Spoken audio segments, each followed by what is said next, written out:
تبارك الذي بيده الملك وهو على كل شيء قدير.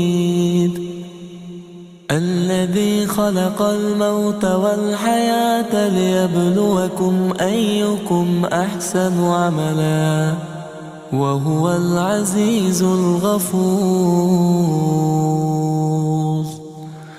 الذي خلق 7 سماوات طباقا ما ترى في خلق الرحمن من تفاوت فارجع البصر هل ترى من فطور.